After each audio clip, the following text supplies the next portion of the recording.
patience is where God speaks. Patience is where God prompts you. Patience is where God changes you. Patience is where God lifts you. Patience is where God reveals himself to you. Patience is where God walks with you. Patience is where God teaches you. Patience is where you unlearn. Patience is where you learn. Patience is where God carries you. Patience is where God reveals your identity to you. You have to be patient with the process. We as humans, we are so used to suddenly, once we know God is involved, it's like, oh yeah, God, let it happen now. Let it happen immediately. We want manifestation now. But sometimes God is not always in the sudden moments. He's also in the subtle moments. Sometimes God is in the stillness.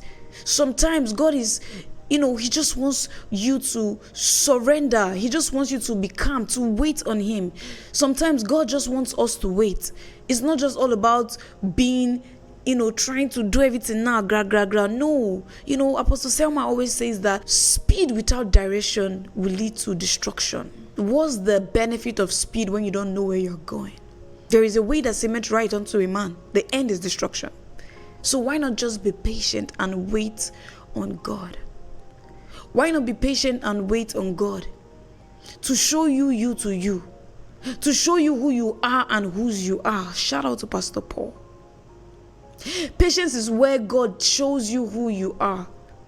He trains you to be who you are meant to be, so that when it's time for the reveal, the manifestation to go out there, you are not going to be an imposter. You are going to be confident knowing that you're coming from who you've become. You're going to go out there strong. You're going to go out there courageous because you know who you are and whose you are. Without patience, you cannot get direction. Without patience, you cannot understand what God is teaching you. Without patience, you cannot see. Without patience, we can't even function in who we are. Now, there are a lot of imposter syndromes and people not being bold because they are not living out their identity. So when they are out there, they want to string, they want to fit in because they just want to belong. And that way, you're not going to have a fulfilled life. You're not going to be happy in your soul. And that is not the will of God. That is not what God wants for us. God wants us to be bold out there.